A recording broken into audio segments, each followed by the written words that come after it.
this location is always temporary, because once you start having kids, you start upgrading homes. You understand you need something bigger. Right. Then you think about the school districts that they go to. You understand, so those things come into play with a lot of first time home buyers that don't understand the process.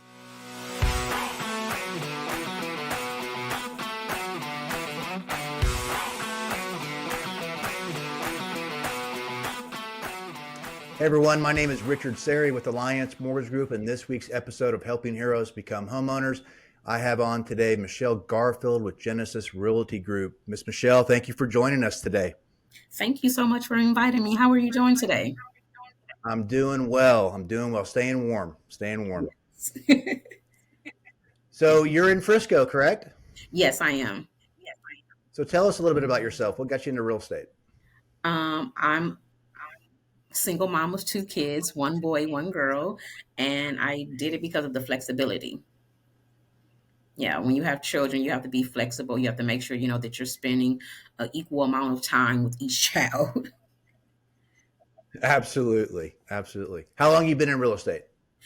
For a few years now, like over, you can Okay. say over 5 years.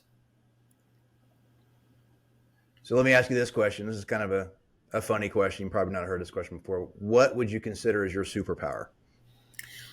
Oh, I know how to read people very well. Yes, I can read them very well. So I don't need to be at the poker table with you. That's for sure. No, no, because I recognize little things in people. Like I pick up on like when they're nervous, when they really don't want to do something. I'll go ahead and be like, hey, if this is something that you don't want to do, just let me know. So you kind of pick up things with people when you've worked with them for a while. Okay, fair enough. So there's a lot of buzz in the news right now, right? About should we buy, should we not buy, jump in the market. But we have a lot of folks that are going to be first time home buyers that are going to get back into the market. What do you see? What's the most challenging thing for first time home buyers in this market that you maybe help with? They don't understand the difference between a deposit and closing costs. So you have to explain those things to them, that those are two separate things, two separate fees that you need to come up with when you're buying a home. And you have to break down to them what is a deposit versus what is closing costs to make them understand that. Right. Yeah. Exactly. Because So they're they'll having get, some confusion on where that money goes afterwards. yes, because they'll get to the table like maybe a few days before they get to the table and like, I didn't know that I had to come up with 12K. So you have to make sure that is explained to them over and over again. Yes. Yeah, that's important to know exactly what you need to bring to closing before you get to closing. Yeah. Um, Now, with that being said, is that on just conventional loans or all loans in general That's on that you're all having some loans. challenges with? That's on all loans in general, because first time buyers have the conception that they have to come to the table with 20% down. You understand? So they don't know the difference Right, right, between a FHA loan and a conventional loan. So you have to explain to them when they're a first time home buyer, if you choose to go FHA, you have to put down 3.5%. If you go to conventional, it's anywhere from 3.5% all the way to 20%. You understand? So you have to make sure that they right. understand those two different programs. So if you're a first time home buyer, it'd be important to get into a first time home buyer class, right? We can go in there and explain the programs and what Yeah. effects each loan has on down payment and closing costs and what a general idea what you may have to bring to closing at certain price points. Yes. And I think as a realtor, you need to really have a class available for them to go to. Once they come out of that class, you need to also explain things to them. I explain things to my first time home buyers, differently than most realtors. I walk them through the whole process before we even get in the process. Does that make sense to you? So that we won't get Right. in the middle of the process and they're like, well, you never brought that up to me before. So Right. You want yeah, to set expectations. Hmm. exactly. I let them know that with first time home buyers, you have to ask them, hey, is this going to be your permanent home? Or, I let them know, hey, it just may be you and your wife right now. In a few years, you guys may decide to have kids. So think of it when you're buying a home as a first time home buyer. This is not your permanent location. This location is always temporary because once you start having kids, you start upgrading homes. You understand you need something bigger. Then Right. you think about the school districts that they go to. You understand? So those things come into play with a lot of first time home buyers that don't understand the process. Yeah, I think for us when we moved to Frisco, I think the biggest part of where we landed from a house hunting perspective was the school district. Yeah. So that, at the time our kids were not of age to really consider that, but that was something that we knew we were going to be in the house for at least 10 years. That was our plan. So we knew at Yes. some point the school ISD was going to come into play. So as a Exactly. first time home buyer, that might be a forward thinking strategy of where you want to be based on the school district. Yeah, and I try to explain that to people a lot. I also get into, when it's the first time home buyer, they have 100 things that they want included in the home, right? Oh, the home must Yeah, have A through Z they want it to have. So when I deal with a first time home buyer, I ask them, what is your wants versus what is your needs when it comes to a home? Okay. Just look at it as this is a temporary home for now until you elevate to something bigger. So I just tell them, give me your five top, what is your wants and what is your needs? And what are when you start looking for a home, what you want now is not what you're going to end up in the process of looking for a home. You understand? Because there's going to be some give sure. and take. So you have to realize what you're willing to give and what you're willing to take on these homes.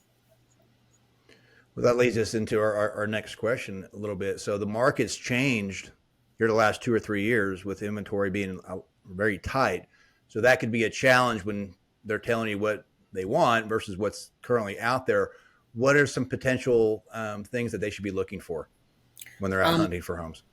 First of all, I don't show a house to a client without a pre-approval letter. And when I mean a Yep. pre-approval letter, I make sure that that pre-approval is written all the way up through underwriting, so that I don't have any understandings or miscommunications. Because sometimes you can get a pre-approval, but when it's time to close, you get to the table and they're like, no, we can't do it because it wasn't written up to a certain point. So I make sure that, I get them with a lender that can pre-approve the loan all the way up to underwriting. Yep. So, one of the things that we do here from time to time, depending on what type of due diligence needs to be done on the file, because each loan's different, right? Each loan has a Yes, different story behind it. So it we'll do does. what's called a to be determined underwrite. Well, we'll get everything outside of a contract and we'll have it fully underwritten.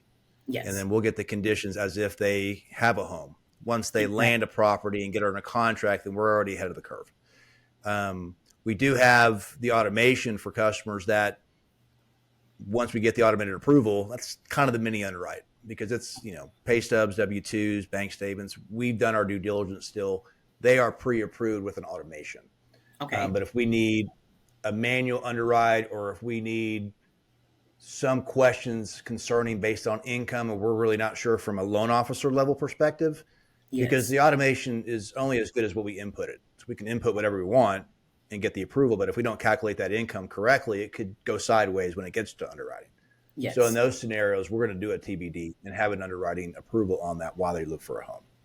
And So that's that's what one they, thing that some yeah. buyers out there might want to consider And they need for that, you sure. understand? And also when they're looking for homes, I also point out to them, because you guys are a newer couple, I wouldn't go into an older home because then you have to think about repairs, you understand? So there's certain things and Yeah. guidelines that I try to lead them to make this process as smooth as possible. Yeah, absolutely. Absolutely. And Yeah. one thing I want to mention with that, though, is we can do a renovation loan in addition to the purchase. Okay. So if we do have some updates that they may want to do and they just love the home and there's really not a lot of other houses out there that they may be able to get their hands onto, we can do a renovation loan in addition to that and have the repairs done and And bring see, that that's, bring that house up to an age yeah. of effective age newer than what it is. And see, that's good because not a lot of lenders offer that, or understand, they don't explain that to the realtor or the client. That's why it's important that when you're dealing with a realtor and a lender, that both of them are on the same page. You understand? So Yep, your realtor can lead you to the right lender. absolutely, Yes. absolutely. So what are some of the strategies that you use to win an offer in today's market? Because this is going to start getting crazy here in the next quarter or so. It is usually when I'm in a multiple offer situation, I explain to my clients, especially if they're first time home buyers, you don't need to get into a situation where you have to waive the appraisal or the inspection. You don't want to do that. You understand? You don't want to get into a situation as a first time home buyer that you're bidding over asking price. Because as a first time home buyer, you really don't have the money to do that. You understand? You need to save as much as you can.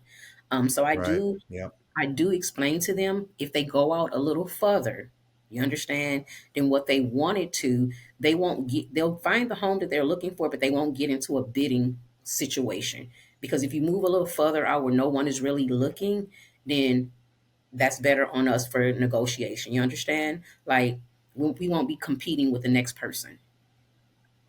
Do you feel some of those offers that you're in a bid with, if the lender can do it quicker than others, that has a little bit of help, or is that just something most sellers really don't care about? It just depending on the seller sometimes, just depending on if they're in a lease and they need to move, really quickly. And I'll explain it to my lender like, hey, my client is in a lease right now and they need to be out by such and such date. So it just Okay. depends on, the client, the circumstances that the client are in at the time. Because Okay. if you're in a lease that's about to end soon, you want to get into a house as soon as possible so you don't have to pay any extra money to the apartment complex or the property management company that you're renting from. So if I'm a first time home buyer and I go through a class, is part of the class learning the ins and outs about a home loan? Is anything discussed in the classes about how the market is and how competitive you may have to make an offer put together? Yeah, I think that goes. I think it should be in the class, and then it should be turned around, and your realtor should, uh, you know, make knowledge of that. That this is the steps that we have to go through right now. That should be the first thing. Your realtor should tell you what type of market that you're in at the moment. They should know what type of market we're in at the moment. And when you're in a competitive offer situation, I believe as a realtor, you're also having to run comps to make sure we're not overbidding craziness on that home. Yes. You run Okay. comps. Not only, you run comps, you run the neighborhood, you visit the neighborhood several times. You take them to visit the homes. And when you take them to visit the homes, you have little tricks and trade as a realtor that you do. You understand? You make sure you tell the client, make sure you're opening every door. You make sure you bring your car charger so you can plug it in the walls to make sure the outlets are working. It's just little things, go outside and ring the doorbell. I encourage clients that have children, bring your children because children find everything and they discover Yeah, everything. absolutely. Yes. Absolutely. Now, is there any special areas that would be specific for first time home buyers? I mean, to have better advantage of getting an offer accepted in a price war? Mm, well, like I said, Like rural, yeah, I mean, rural would areas rural are. be a better area? I think rural areas are the best because you're not competing. You understand when you have someone that's working in the city and they're a little newer to the city, they're gonna want that area right there close to the job. If you can afford to drive every day an extra 30 minutes, I suggest you take it because you're not competing with someone over the price of the home. So, what advice would you give somebody who's a first time investing in real estate when it comes to buying a home? What's what's Mm. the what's the most the best advantage of being a homeowner? Um, all that money that you're putting in that you were paying a landlord, right? That's free money to the landlord basically because guess what, you're putting into their property. You have nothing. If you miss a payment, they take you to court, you have to go. If you're buying all all the payments that you're making, that's building equity into your property. That's yours. That's something that belongs to you. That's something that you can hand down from your to your children's children. You understand? That helps create a legacy for you and your family. Right, generational, and you're Yeah. building wealth right through real estate. Are Yes. there any Are there any special things that you can think of if I want to get into investment property and purchase investment property? Are there any special negotiation tactics for investment properties when you're in a bidding war? Well, to me, is cash is king. You understand? Yeah, So cash is king. Who's not gonna want to accept cash? If you say, "Hey, I have a cash offer," they're gonna go with cash. yeah. Most of the time they are, right? Yeah, they want So cash. yeah, that's been the challenge. You have these big corporations coming in and buying investment Everything. properties and paying cash. Yeah, Exactly. and just letting that And property sit and eating up the inventory for everybody else who wants to purchase a home. yeah, and a seller wants cash. You understand? It's just like they don't have to worry about anything. It's on hand. So cash. Do you think we're headed back into that market if rates start to well, rates have been improving, but if they continue to improve, like some are waiting for, do you think now is the time to get into the market and buy, or to wait to the summer? No, I would think now would be the time to buy right now because when you're looking at this property, they're not getting many offers on the property. You understand what I'm saying? And a lot of people just want to sell. They don't want their property to sit. So they're willing to negotiate with you a little bit more right now. You understand? So when it gets Yeah, back to the old market, there is no negotiating. It's either you're yeah, going to come with 50% over the asking price or what are you going to do? So yeah, yeah. now Now is it's the time. always, yeah, it's like a date. You understand? Buy the house, date the rate. So that's the thing right Yeah, now. you're going to have that equity situation build too. So if you can get into a house now, and you look up in Exactly. 6 months, there could be some appreciation based on what the market's doing, but that equity is yours. It's not Exactly. the person that you're renting the property out from, right? So it's No, important to make sure you have a budget. I always talk about having a budget. Get a budget in place, and if that budget affords you to get into a home, get with the realtor, get the pre-approval done, and start looking because there's like you said, there's opportunities. right Sellers now. want to sell the property, so yeah, Yeah, it's this going to would be be the best huge. time now. Yep, absolutely. So can you give us um, a most memorable story about helping someone find their dream home? Oh, wow. Well, honestly, really, I've been dealing with a lot of sellers lately. Um, but getting someone into their dream home is just like, I had a client, she couldn't come up with the down payment. I was like, "Hey, do you know what a DPA program is?" And she was like, Yeah, "No." And I explained it to her and I said, "Hey, what a DPA program with those, it can help you with the down payment or the closing costs, but the interest rate is a little higher." And they were willing to accept the interest rate being a little higher. yeah, So because they can always refinance it, right? I mean, exactly, he gets them into the house with what they need now with the program that's available to them. exactly. It helps them right now at this moment, not later, and they don't have to wait 5 or 6 months because they're trying to save up the deposit or money toward the closing Right. costs. Yeah, Absolutely. Absolutely. So one thing, if you're out there listening, we're in tax season.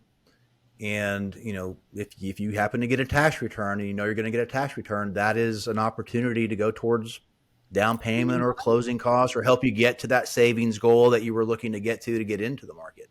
yeah. So don't discredit the fact that you can't use that tax return money. You can use that tax return money as a down payment or to help with closing costs. So keep And that I in mind. teach when I talk to them about putting down using their tax returns, I remind them like, hey, you do have kids. Remember, what I'm saying, remember you using this tax return now can help fund your kids to college because by the time they get to college, you can pull that equity out of your home and pay for college and don't have to worry about loans.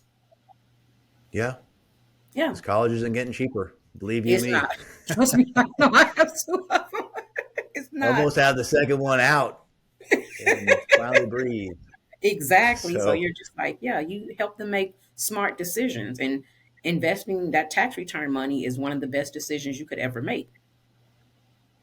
yeah, and going back to the first time home buyers, I've mentioned this in a few other podcasts with my oldest son. And my oldest son, before he went to go rent an apartment, he mentioned, it's going to be hard for me to buy a home here in a few years because things are expensive when it comes to first time home buyer prices right now. Yeah. But I wanted to make sure not to get fully discouraged by him telling me that because you're going to be a homeowner. You just got to put a plan together to save a certain amount of money each Yeah. month, and over a course of maybe 12 months, you could be in the market next year because you really just need to have either 3% down, 1% down with some products. There are 100% financing products out there. So, if you're still thinking you have to have 20% down to get the cheapest payment, there are other ways to be creative with the financing, Yes, it with the is. programs that are available. It So don't is. try and qualify yourself online and look at the rates online because that's No, just kind of please a don't do starting that. point. You want to get with a you want to get with a lender and a realtor. Yes, and please don't go off of Zillow. No call facility. Yeah, Because a lot of people look at those I'm going to prices on plead the fifth. Zillow. I'm going to plead the fifth. I'm going to plead the fifth on that. Now you have, this is a VA podcast. We talk about the VA home loan. We're going to talk a little bit about some of the benefits on that program with you. But you come from a military background, correct? Yes, my cousins and family are VA. My grandfather, World War II. Um, we are a military family. So, yeah, I love VA loans. And not a lot of people understand them, though, and that's the problem. That is a challenge, and it's Yes. it's a frustrating challenge from a lender's viewpoint because you've got a lot of noise out there when they hear he's offering a VA home loan. Well, it's Yes. 100% financing. He's got nothing. It's a weak buyer. That drives me crazy because they've earned the benefit of putting nothing down, but they probably do have money to put down, or They they've been do. approved with money in the bank. So why do VA loans get a bad rap? Because, What like is I the said, misconceptions that you hear from other realtors? one, a lot of realtors don't understand the program. Do you understand? They don't understand the ins and out of a VA loan. They think because of the appraisal is a little stricter than it is on a conventional home loan. You understand? And Yeah, a realtor don't take the time to understand what's going on. It's the same guidelines, but they're just a little stricter. You understand? If something needs to be fixed on a home, the VA requires it. You need to get it fixed, and a lot of people don't want to make repairs sometimes, but it's one of the best loans that you could have. right. And that's understandable. Hmm. From an appraisal value perspective, or even the condition of the home, Yeah. the appraiser that's doing that VA appraisal has to make sure that it meets the minimum property requirements. Is it safe? Yes. Is it sound? Is it secure? I would Yes. think on a conventional appraisal, if you got a hole in the wall or a broken window or whatever the case may be, that's not a safe house at the moment. It needs to be repaired. So there's going to be some minor things on a conventional loan and a VA appraisal that may have to get repaired altogether. Yes. Now, there are ways of getting around the minimum property requirements too with VA that we can talk about at another time, but there are exceptions to that on having to get it fixed. Yes. The biggest thing that I hear is the appraisal value is going to be different than if we go conventional, and I don't know where that logic or that reasoning comes from. Because people think that sometimes when you get a VA appraisal, sometimes it does happen where the appraisals do come in a little lower. But that's not a big percentage. You understand what I'm saying? That they are requiring you, oh, well, you have to get this fixed. That's not a big percentage all the time. So I don't understand. You have to understand the VA to know how these programs work. Yeah, And you have to understand, you know, we are a country that says we back our military. Wouldn't we want to see them in a home? absolutely. Yeah, Now, what VA offers too that most realtors may not know is that we have two opportunities to rebut the value you with a do. VA home. We do. We have two. We can. You're going to get a Tidewater alert first of all if the house isn't going to come in for purchase price. So we have 48 hours for the realtors to find more comps, get those comps to the appraiser, and go from there. If we're still not there, then we can do a reconsideration of value up with VA and Yeah. have them review the appraisal. So there's been, Sometimes, I've heard of examples of it getting back to purchase price by going through that process. With a conventional loan or an FHA loan, you can rebut with the appraiser, and that's the end of the story if they don't do any changes. So with yeah, VA, you have another opportunity to make that work, to make it happen. And people don't to make it understand happen. that. So it's just like, and it's not the requirements are not hard. You understand? They think that when you get a VA appraisal, they're looking like for the smallest little things. And they're not. It's not the smallest little things that they're looking for. It's just the things that they want to make sure that as a veteran, they're in these homes comfortable. They want to make sure you're not sitting on a petroleum gas line. There's not any hazards Right. in the house. You understand? So the guidelines are not that hard. You just have to know what they are. You know, it's the same. They want to make sure the size of the home is okay for the veteran. You understand? That it's not falling apart. You don't have any, mold real bad in the home. You don't. So it's just stuff like that. It's simple stuff that they're looking for. It's It's nothing hard. and that conventional appraiser is looking for that too. Now, Yeah. what VA is trying to line up, and I think they're close to doing this, is they're trying to line up some of the appraisal formatting that conventional has in place. So if that comes together, then you're going to have I guess a realtor's eyes, you're going to have an apples to apples comparison on appraisal processes. With VA, VA does have a certain timeline when appraisals have to be delivered back to the lender. Yes. That is 10 business days. 10, and So, that's all you're going to that get. really isn't going to be a delay on the process. Yeah, Yeah. not by But any means. You're still closing think those loans about in it. 15, 20 days. If they're backed up in conventional or FHA, you're still going to wait the same amount of time. Does that make sense to you? So it's just like, Yeah. yeah, it's a process. Everything is a process. So everything is a process, and everybody works as a team to get that loan done. I mean, Exactly. there's no other different guidelines. Well, I say guidelines. There's not a difference in how the loan gets processed between a conventional loan and an FHA loan or VA. It's the It's all the same. same process. Yeah. Um, it's the same process. So you deal with a lot of sellers, as you mentioned earlier. Is there any advice that you can give the sellers that might be hesitant if they get a VA offer? Is there anything that you discuss and maybe draw some concerns and bring them at ease? No, because I explain the whole process of each program with the sellers. You understand? I tell them, hey, if you get a VA loan and the appraiser come out, they may require you to fix some things. But just like if you're doing a conventional loan, they may not require you to fix it right now. They may just require you to cut a check to get it fixed. You understand? It's the same thing. It's the same process. It just Right. two different ways of asking. You understand how to do it. So the things that you think should on the house that needs to be fixed now, go ahead and get that taken care of now, so that when the appraisal comes out, we don't have anything to worry about. If there's anything major, get that taken care of now. You may be able to find someone at a decent price to do it for you. So just it's better to get it done now. Yeah, there's been a lot of examples that we've had where we have the conversations with the realtor who's representing the buyer and they're concerned about the house, this and that, and they address those concerns, Hmm. but yet it doesn't become a concern on the appraisal. So you've made a stressful situation for everybody when it really didn't have to be. So what I try and inform everybody, look, if you can get the offer accepted, that home inspection is going to tell us what may or may not need to be addressed when the appraiser goes out there. Exactly. But if you've dealt with a few VA loans before, you know the things that they're looking for. You understand? So when you're walking Yep. around the seller's home, you tell them, hey, I've worked with VA loans before, and I'm just explaining to you that if we get this done now, so it won't be an issue. I've done these loans before. It's not major issues, it's minor issues. You understand? So, like, you want to make sure the roof is intact. The same thing they're going to do for the conventional loan. You understand? So Right. you might as well Yep. get it fixed. So instead of cutting a check, they just want you to fix it now. That's how Do I look at sellers it. have do sellers think they're going to net less if they take a VA offer versus conventional? Well, it's just depending on the seller sometime, because you may have a seller who needs to sell now because they're moving out of state. You may have a seller that, you understand, they want the best offer.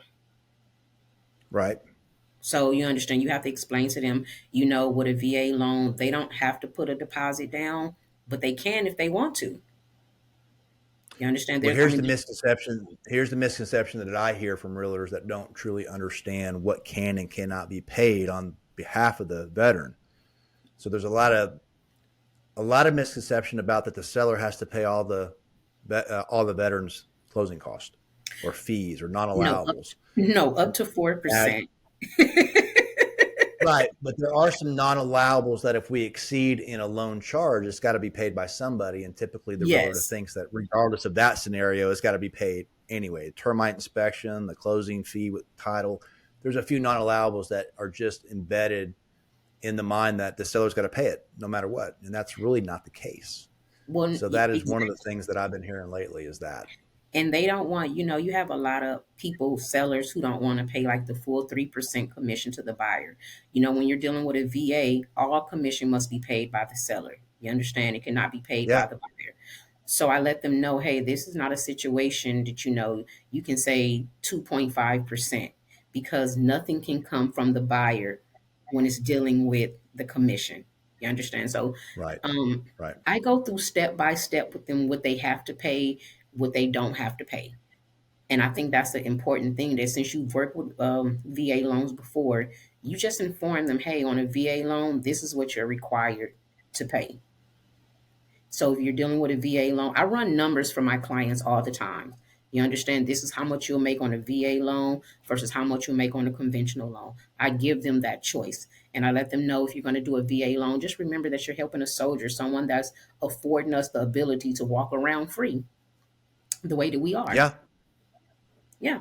I think a lot of people miss that for some Yeah. reason. They're just thinking about the bottom line versus their decision to take an offer from a VA buyer can change that person or family's whole life dimension Their because we whole don't know life. what that veteran or family was dealing with before they came back to civilian life, right? And a house makes all the difference, in my opinion, Yeah, on it helping does. that veteran and family adjust. And then what if the soldier has to leave again? He don't want to be worried about, hey, where's my family at? You understand? They want to know they're in a safe, secure home environment. They Yeah, leave 18 months at a time without seeing their family. They want to make sure that their family is back home comfortable. absolutely, and that's important for the Yeah. most because you can have veterans that want to purchase while they're still on active duty to get their family settled Yeah. and know that they're settled in a home versus base housing or an apartment, right? It's Exactly. there's a lot of other reasons why you should help the veteran obtain home ownership You outside should. of just seeing how much money you can make And remember, some of them on are a first time property. home buyers like So you were before. You understand? You have to let them know that too. This will be a yeah, first time buyer home, great for a first time soldier. So, yeah. absolutely. Are there any steps that you can suggest on how to make that VA offer a little bit more competitive, more Um, stand out more? Yes, I do explain to my veterans sometimes that even though you're not required to put down a deposit, I would put down something just to show them that you're serious. You understand? To let them to sweeten up the deal, because they're not going to really take your offer serious sometimes if they feel like, oh, well, they don't have to put down any money. I just tell them, whatever you can put down sweetens the deal for you a little bit more. Right, because whatever they put in earnest, if we happen to structure it a certain way, they could get all of their earnest money back and not have Yes. anything out of pocket, anything down. It's just, hey, there you go. You're getting your Yeah. earnest money back. Use it for furniture. Use it for whatever. And that's the way you have to explain it to them. You have to let them know, like, hey, I understand that it does say that you don't have to put down any money, but remember that you're also competing against other people. I also let them know when they put down their deposit to write a letter. You understand? Let the people know who you are, because a lot of people, when they sell their homes, they're attached to their homes. They just don't want anyone moving into their homes. You understand? So I do tell my veterans Sure, to write a letter sure. sometimes, explaining to them, that they are a veteran, how long they've been a veteran. You understand? That just sweetens up the deal sometimes. Now, one of the best practices that I do is when, not just with VA, but pretty much every buyer that I deal with, if I know they're putting in an offer, I'm going to call the listing agent Okay. and I'm going to introduce myself. I'm going to let them know I'm representing the VA buyer, that they are making an offer on your home or has made an offer on your home. And I'm kind of going to go through the bullet points of what to expect in that loan process and what the seller does not have to pay, thinking that the Yes. seller has to pay certain cost. And I'm also going to explain the appraisal process. So what I'm trying to do is give them some comfortability that, hey, even though it's a VA offer, they're a qualified conventional buyer. They're just using their VA benefit because that's essentially what they are. Exactly. They're just They are using. an approved conventional buyer that wants to use the benefit that they earned at the end of the day. Yes. And especially if you're dealing with a lot of realtors are big, for um the military. So, you contact another realtor and say, "Hey, I have a VA buyer here." They're kind of, they like that stuff like that because they're like, "Okay, I have family that's in the military too. I want my family to have a home." So they're sensitive to those things when it comes to the military. Absolutely. Yeah. And one of the reasons why I started doing the podcast and I'm starting to do the VA classes about a year and a half ago is to change that thought process and to change that misconception of what that loan product really stands for. Yes. It doesn't stand for I want to use that program because it's the hardest one out there and I'm not sure I'm going to get the house if, whatever the case is. It's one of the easiest loan programs. It's the best loan program from a pricing perspective for a Yes. veteran. And it's going to have the best affordability on overall payment of For a any of veteran. the program. And Exactly. from an underwriting standpoint, their job is to find any and every way to get that approval for the veteran. That's how I look at it too. VA, Like, yeah, the VA home loan has about a 94% approval rate versus all the other loan products. other loans that you're So going it to see. is the highest approval rate versus conventional or FHA. Yeah. And I So think a lot of that's something to be said for, right? Yeah, and I think a lot of Um, realtors should be required to take those classes too, so they're more informed on those type of loans. You understand? Because they're not really informed. They're listening to another realtor tell them like, "Oh, I wouldn't really take that if I was you," because that realtor don't understand the program. Does that make sense to yeah. you? So I think that as realtors, we should be required to take those type of classes. It should be a requirement. Well, come take my class. You get continuing education of extra 2 hours, Yes, I have and no problem.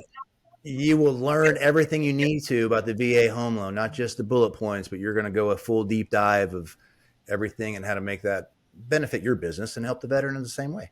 And make it happen. Yeah, I have no problem. Yeah, Let me know. I'll sign up. I have no problem. absolutely. Yes, I'm Absolutely. always We got learning. one coming up probably in March. So I'm putting that together. Okay. Um, well, I want to thank you for being on. This was fun. You. We Thank you. talked about first time home buyers. Yes. I would like to do a class on that too. I did a class a few months ago. We had maybe 10 folks come out, but at the end of the day, I think it's important to always be talking about the benefits of being a homeowner Yes. versus hearing the noise that you have to rent. I mean, you may have to rent for a little bit, but at the end of the day, if you can save and become a homeowner, you're going to build wealth. You just are. Yeah, I think the benefits of owning a home should always be discussed. Like it should start at the with my kids. I tell my kids all the time, the benefits of doing everything. Like owning a home sometimes is like hitting the lottery, and you just don't know it. It's like hitting the lottery Yeah. because it's money in the bank, and you just don't know it. So you have to explain that to them. You know, it's like planting a tree. You plant a tree when it's very young, 5 years, you see it grow. It's the same concept with buying a home. You buy your Yes, first home that you can afford. It might be 1,500 square feet, but over 5 years, what you paid for it is going to grow in value to where you can now go to your next home. exactly. So there's different strategies that you want to put in place to get there. And there's a lot of programs out there to help you get there right now. There is. So Honestly, how can people go ahead? I honestly I do a lot of door knocking on apartment complexes because a lot of people in apartment complexes they just don't they're so misunderstood when it comes to owning a home. So I just do a lot of door Yeah, knocking and talking to them and explaining to them. You understand? Explaining to kids. I talk to my son's friends, my daughter friends, like, hey, this is something you need to do. Don't let no one discourage you. It's the best investment that you absolutely. can make. Yeah, Quit listening to the noise is what I like to say. exactly. Listen to an expert who's doing it in the area, that's been doing it for a while. get their take on what you need to do to get approved. Exactly. So Michelle, how can folks get a hold of you if they want to start looking for properties or have a consultation with you?